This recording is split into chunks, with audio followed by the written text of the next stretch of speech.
මේක උනේ ඊයේ කන්දු කුමාර දිස්ත්‍රික්කයේ මතුරන පන්තියේදී ඒ අධ්‍යක්ෂින් දෙක ඔයාලට ප්‍රයෝජනවත්. ඒකයි මම මේ දැන් කියන්න යන්නේ. දැන් ඔයාලා දන්නවා ඒක කතරගම දෙවියන්ගේ අපිට ලැබිච්ච තෑග්ගක් විදිහට තමයි අපි ඒක ගන්නෙ. මොකද දැන් ලංකාවේ ඕනෑම කෙනෙකුට හුණිය, ගෙදර හුණියමක් හරි තියෙනවා නම්, ඕ භූත දෝෂයක් තියෙනවා නම්, ඕ බටට දීපු දෙයක් තියෙනවා නම්, ඒ කියන්නේ ඊනාවක් වශයෙන් වගේ තියෙනවා නම්, ඒගොල්ලෝ අනිවාර්යෙන් ගුරුනාථ කියන එක හම්බ වෙලා දැන් නම් මම ලක්ෂ 2-3ක්වත් යනවා. බඩට තියපු එක අයින් කරගන්න ඒගොල්ලෝ ලයිව් විරේක කරන්න ඕනේ. ඔයගොල්ලෝනේ ලයිව් විරේක කරන්නේ කොහොමද කියලා අර ඒක තැඹිලි ගෙඩි 10ක් විතර බොන්න දෙනවා. ඔය හරි ඊපස්සේ දීලා තමයි වමනේ දම්මවනවා. උගුරට එක එක දේවල් දාලා වමනේ දම්මනවා. ඒතර බාගෙට මැරෙනවා. හරි. ඒ වගේම රුපියල් අඩුම ගානේ 25000ක්වත් වියදම් කරන්න වෙනවා ලයිව් විරේකයක් කරන්න. හරි. ඒකෙදිත් යයිද කියන එක ෂුවර් නැහැ. හරි. දැන් ගුරුනාථලා ගෙනල්ලා ලක්ෂ 3-4ක් දීලා මිනිස්සු කැපුවට බොහෝ විට කැපිලා නැහැ නේ. ඊට පස්සේ ආයෙ ගුරුනාථයව ගෙන්නනවා. ඒතකොට කියනවා තව ටිකක් තියෙනවා කියන එක ආයෙ ඇවිල්ලා කියලා කියනවා. හරි. ඉතින් ගොඩක් අය දැකලා ඇති ඒගොල්ලෝ ලක්ෂ 10කට වඩා වියදම් කරලා තියෙනවා මේ වෙනකොට. ඒතකොට කතරගම දෙවියෝ අපිට තියෙන ආදරය නිසා ඕදිනස් ගුරුනාථගේ දුව මාර්ගයෙන් ඒ මන්ත්‍රේ කොහොමද අපිට ලැබෙන්නේ සැලසුවානේ. ඒකට කියනවා කන්දු කුමාර දිස්ත්‍රික්කය. ගෙදරදීම අපිටම භූත දෝෂ නැති කරගන්නත් පුළුවන්, බඩට තියෙන එක අයින් කරගන්නත් පුළුවන්. ඒවම ඔයාලට උගන්වලානේ තියෙන්නේ කතරගම දෙවියන් පූජා පන්තියේදී. වේලා යුදෙත් දුන්නා. කතරගම දෙවියන්ගේ ආයුධෙත් දුන්නා. මොකද ඒක ගෙදර මතුරන එක ඒ අවදාන වේලාවකට ඒ ගෙදර හෝ එතන පහත් ආත්මයක් හිටියොත්, බල සම්පන්න පහත් ආත්මයක් හිටියොත් එයාට පුළුවන් වඩ ගහන්න. ගහලා එක නතර කරන්න පුළුවන් ඒ වැඩි.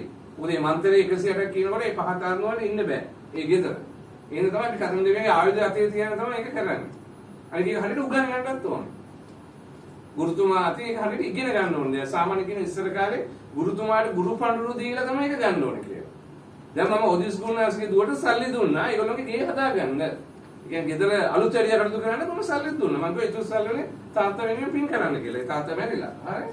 එහෙමයි ඒවා වෙන්නේ. ඒ නිසා ඔයාලා ඇවිල්ලා ඒ ස්කන්ධ පූජා පන්තියේදී ඒක මම ගන්නේ සුළු මුදලක්. මම ගත්ත රුපියල් 4000 ගන්න ස්කන්ධ පූජා පන්තියේදී සවර වේලා යුදෙත් දුන්නා. එතකොට දැන් ඒකෙදී දැන් ඒක ගොඩක් අය දැන් ගෙදර කරගෙන අති විශාල ප්‍රතිචාරනේ. ඒක සමහර අයට ඒක ගෙදර කරන්න අමාරුයි. හේතුව ගෙදර විරෝධතා එනවා. එහෙම නැත්නම් ගෙදර තියෙන මේ බලවේගය බලවත් වැඩි. ඒක මෙයා ගෙදර කරන්න දෙන්නේ නැහැ. මොකද අපි දැන් ඔයා ගෙදර කතා වෙනකොට අපි මෙහෙම දෙයක් කරමු කියලා එයා අහගෙන ඉන්නේ. ඒ පහත් බලවේගය භූත බලවේගය යකා අහගෙන ඉන්නේ. ඒ නිසා කියන්නේ ගෙරේ ඇතුලේ කතා කරන්න එපා කියලා ඒවා. එතකොට ගොඩක් අය ඒ නිසා තමයි ගොඩක් අය ඉන්නේ මෙතන මතුරන්න කියලා. එතකොට ඒගොල්ලන්ට ගෙදර ගෙනියන්න පුළුවන්. ඔයා දැක්කනේ මේ වීඩියෝස් වල කොච්චර අය බඩු ගෙනවද කියලා. ඊ පන්ති පිළිලා දෙමුනේ. වැලි ඒව ඔක්කොම ගෙනලා. බෙහෙත් තෙල් ඔක්කොම ගෙනලා.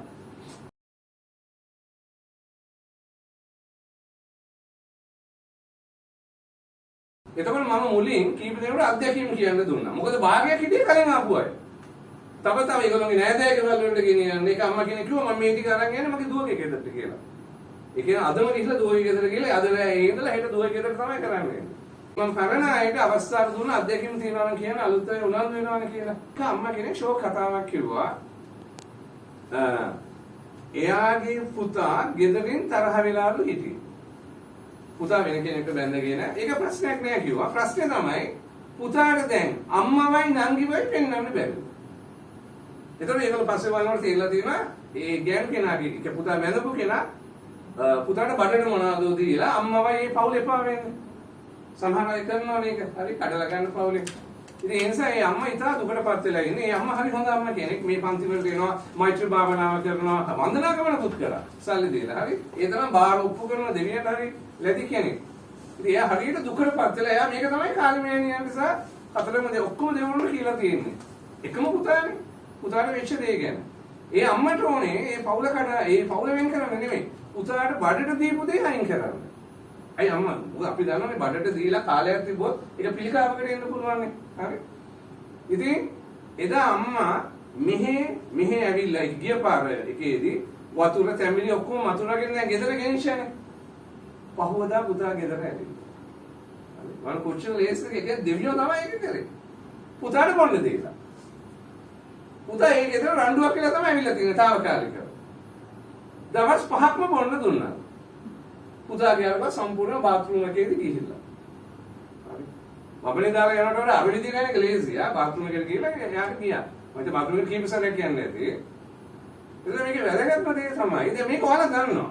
ඔයාලට මම ස්කන්ධ පූජා පන්තිද කිව්වා මෙහෙම වතුර මතුලා බොන්න දුන්නම යනවා කියලා. ඒතකොට අපි සාමාන්‍යයෙන් කලින් ඉගෙනගෙන තිබිච්ච විදිය තමයි දවස් 3ක් වතුර බොන්න දෙනවා. දවසකට වතුර වීදුරු 2 ගන්න. නිර්මාංශ වෙලා. එයා නිර්මාංශය දවස් 3ක් මේ වතුර බොන්න ඕනේ. වතුර වීදුරු 2 ගානෙම. පොතෙමිලි. හරි? දැන් මේක වැදගත් වෙන්නේ මෙතනදී මේ ළමයා නිර්මාංශ වෙලා නැහැ. මස් මාරු කරලා තියෙනවා. හරිනේ. ගෙදර අනිකම නිර්මාංශ කරන්න අමාරුයිනේ. ඒක දැන් මේක ඇත්තටම ලොකු ප්‍රශ්නයක් නේ අපිට. අනිකන්නේ වතුර බොනවා දෙන එකත් අමාරුයි ගෙදර ආයෙත්. ඒ වතුරක් දිලා නිර්මාංශ කරන එක හරි අමාරුයි. ඉතින් ඒකයි මම තේරුම් ගත්තේ ඊ අත්දැකීමෙන් වතුරන කෙනා නිර්මාංශ වෙනවා නම් ඇති. බොන කෙනා නිර්මාංශ වෙන්න ඕනේ නැහැ. සහ වතුර වීදුරු 2ක් දෙන්න ඕනෙත් නැහැ. එකක් ඇති. හැබැයි ඒ දවස් 5ක්ම දීලා තිබ්බා. ඉතින් ඒ නිසා ඔරිකෝ 2 ගානේ දවස් 3ක් යන්න පුළුවන්. නැත්නම් එක වතුර වීදුරු ගානේ දවස් 5ක් යන්න පුළුවන්. එයා නිර්මාංශ වෙන්න අවශ්‍ය නැහැ. නිර්මාංශ වඩා හොඳ නම් වෙන්න අවශ්‍ය නැහැ. හැබැයි තව කතා කරනකොට හෙළි වුණා ඒ ළමයා බීලා තියෙන අම්මා වතුර එක දීලා තියෙන ළමයාට හැමදාම උදේට. උදේට කොහොම නිර්මාංශයන්නේ අපි උදේ නැගිටපු ගමන් කොහොමද නිර්මාංශයන්නේ? උදේ කෑමට කරවල විතර කෑවොත් නේ නිර්මාංශකම නැති වෙන්නේ. ඒ නිසා බොන වෙලාවේදී එයා නිර්මාංශය තමයි ඉඳලා තියෙන්නේ. බිව්වට පස්සේ ඉතින් එයා කන්නේ. ඒක ප්‍රශ්නයක් නෑ එතකොට. ඒක මම හිතනවා මේක වැදගත් කියලා අනිත් අයට. ඒකයි මේක කිව්වේ. ඒ වගේම ඒ අම්මා තව ෂොක් කතාවක් කිව්වා. එයාට කකුලේ අසනීප කකුලේ ඉදිමුමක් තියෙනවා කවදාවත් බහින්නේ නැති. ડોක්ටර්ස්ලා ගාවට ගියාම ડોක්ටර්ස්ලා කියනවලු ලෙඩක් නැහැ. එහෙම වෙන්නේ මොකක් වුණාද? කකුලේ ඉදිමුමක් එනවා ඉදිමුම බහින්නේ නැහැ. හැබැයි ડોක්ටර්ස්ලා ලේ ගන්න ඔක්කොම චෙක් කරනකොට කිසිම දෙයක් අහුවෙන්නේ නැහැ. ලෙඩක් නැහැ. එහෙම වෙන්නේ මොකක් වුණාද? ඔව් මූණියමක් පෑගුණා. බොහෝ විට මූණියමක් පෑගුණා. හරි. මම දන්නා සිදුවීම් කීපයක්ම තියෙනවා. හරි. ඒක ડોක්ටර්ස්ලාට හොයන්න බෑ ඒකට. හරි. නමුත් හොඳට ඉදිරියලා තියෙන හේතුවක් වෙන්නේ නැහැ. මූණියම පෑ. ඉතින් ඒ අම්මා මෙහෙට දවස් ගාණක් මෙහෙට ගොඩක් සැරයක් ඇවිල්ලා තියෙන්නේ ඒ ඉදිරිච්ච කපුව. එයා ඉදිරියම බීලා මේ ඉදිරියම බහින්නේ නැහැ. ඒක අර වතුර එයාත් බිව්වලු ගෙදර කියලා. එයාගේ ඉදිරියම සම්පූර්ණයෙන්ම නැහැ. එයා ඇවිල්ලා යාර පුදුම සතුටක් වාකිතා. ඉතින් මම මේක අනිකයට ප්‍රයෝජන තියෙනවා මම කිව්වේ. දැන් ඔයාලට තේරෙනවද මේ මන්ත්‍රේ කොච්චර වටිනවද කියලා? මම දැන් ගෙදර කරගන්න අමාරු වෙති. මේවා ගෙදර වත්තට ගේ ඇතුළට ඉහලා ඊට පස්සේ වතුරත් ඉහලා අර තෙල් හතර කොනේ එල්ලලා. ඊට පස්සේ එයා සාත්‍ර බල තැනට ගිහින්. ඒ තැන් වලින් කියලා තියෙන ගෙදර භූතයෝ ඉන්නවා කියලා. ඒ සාත්‍ර බල තැන මිනිසයා කියනවලු ගෙදර ලයිට් දාලා වගේ දැන් එළියයි කියලා. ඔයා බලගතු ආරක්ෂාවක් කරගෙන තියෙනවා කාගෙන්ද කරේ කියලා ඇහුවා. මම මම්මයි කරේ කියලා. සාත්‍ර මොසර් මට පුදුමයි. ඒ මානසයා සාත්‍රය අවසන් කරලා මෙයාව වෙනම එළිය හම්බ වෙලා අහනවලු ඒ ක්‍රමයේ කියලා දෙන්න කියලා. දැන් මේකේ වටිනාකම දානවා නම් අයින මේ මන්ත්‍රය දෙනවා නම් රුපියල් ලක්ෂයක් විතර දෙන්න බෑ මුළු ජීවිත කාලෙම. ඔයාට ඒ වගේ නෑත් දරු පරම්පරාවටම හුණියන් කොඩිවින නිනා වලින් බේරෙන්න පුළුවන්. නමුත් මම ගත්තේ මගේ මහන්සියට සුළු මුදලක් විතරයි. ඔය දෙක දෙවියෝ දෙන දෙයක්. හරි. එතකොට ඒක ලැබේ ඒ නිසා මම කිව්වේ ඒක අපි සලකන්නේ කතරගම දෙවියෝ අපිට දුන්න තෑග්ග විදියට. අපිට දුන්න තෑග්ග. හරි. කතරගම දෙවියෝ දන්නවා අපි අනාගතේ උන්වහන්සේ සමග දීර්ඝ ගමනක් යනවා. අපි කතරගම ගිහිලා මෛත්‍රී භාවනාව කරන අය. අපි හැමදාම මෛත්‍රී භාවනාව කරලා උන්වහන්සේට පින් දෙන අය. උන්වහන්සේ ඒක දන්නවා. අපි අනාගතේ තේවාණි සහ වල්ලි මෑණියෝ සමගත් මේ පාර වෛකාස විශ්වාකම්මකේදී සම්බන්ධ වුණා වගේ ගැඹුරු බන්ධනයක් ගොඩනගා ගන්නවා කියලා. ඒ නිසා අපිට දුන්න තෑග්ග විදියට තමයි අපි ඒක පිළිගන්නේ. මොකද මම ඔයාලගේ ලක්ෂ ගණන් ගත්තේ නැහැ. හරි. ඒ නිසා ඒක කතරගම දෙවියන් දුන්න තෑග්ග විදියට තමයි ඔයක පිළිගන්න ඕනේ. දැන් එතකොට ඒ වගේ මට ගිය සතියේ හම්බ වුණා පින නැති කෙනෙකුත් හම්බ වුණා. හරි. දැන් මට දැනෙන්නේ මේක ලැබෙන්නේ පිනකට තමයි ඈ. එයා මීට අවුරුදු 2-3කට කලින් මෙහෙට ආවා. එයාගේ බඩේ අර මතුරුපු දෙයක් දීලා දැන් මොන ගිය සතියේ මොකක්ද පන්තිම සෑහෙන කාලයකට පස්සේ ආව දැක්කා. මම අහනකොට මම මේ මට මතකයි වගේ බඩේ තියෙන අයියෝ තාම කරගන්න බැරි වුණානේ කිව්වා.